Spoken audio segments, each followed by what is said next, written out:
కరీంనగర్ జిల్లా జమ్మికుంట మార్కెట్లో పత్తి కొనుగోళ్లు నిలిచిపోయాయి. సీసీఐ సర్వర్ పనిచేయకపోవడంతో కొనుగోళ్లు నిలిపివేశామని చెప్పారు అధికారులు.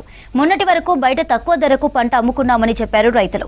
తమ సమస్యలపై మార్కెట్ కమిటీ చైర్మన్ జోక్యం చేసుకుని అధికారులతో మాట్లాడి మద్దతు ధరకు కొనుగోలు చేసేలా చర్యలు తీసుకోవాలని తెలిపారు. ఇప్పుడు తీరా సర్వర్ పనిచేయడం లేదని కొనుగోళ్లు ఆపేశారని చెప్పారు రైతులు. అధికారులు త్వరగా కొనుగోళ్లు చేపట్టి తాము నష్టపోకుండా చూడాలని విజ్ఞప్తి చేశారు.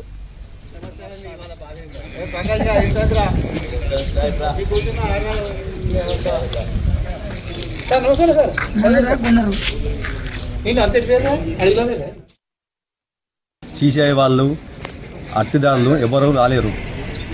మా పత్తి కొంట రకమరా కొనకపోతే మిల్లులో పోతే 6,000 6,100 పెడతా అంటారు. మాకు పత్తి గిట్టుబాటు ధర పడుతుంది కాబట్టి ప్రభుత్వమే మాకు గిట్టుబాటు ధర కావాలని కోరుచున్నాం. ఎవరు కలబడతలేరు, వీడికి వచ్చి పోతారు కానీ కదా కంటికి కలబడకుండా వేరు, అందరు వేరు. ఇప్పుడు ఇవ్వలేరు. ఇప్పుడు ఇక్కడ ఎన్ని క్వింటాల పత్తి? నేను 10 క్వింటాల పత్తి తెచ్చిన.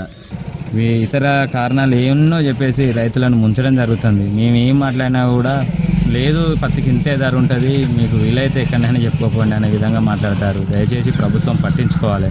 పాలక వర్గం వాళ్ళు కూడా ఏం పట్టించుకోవడం లేదు. గత 3 రోజుల నుంచి సీసీఐ సర్వర్ డౌన్ ఉండడం వల్ల కొంచెం రైతులకు ఇబ్బంది కలగడం జరిగింది. రైతులకు న్యాయం చేసే పద్ధతిలో ట్రేడర్స్ కావచ్చు, దళారులు కావచ్చు, ఎవరైనా కావచ్చు, వారితోటి రైతులకు న్యాయం చేసే పద్ధతిగా మేము వారికి వివరణ ఇవ్వడం జరిగింది. అలాగే రైతులకు కూడా కొనుగోలు చేయడం జరిగింది.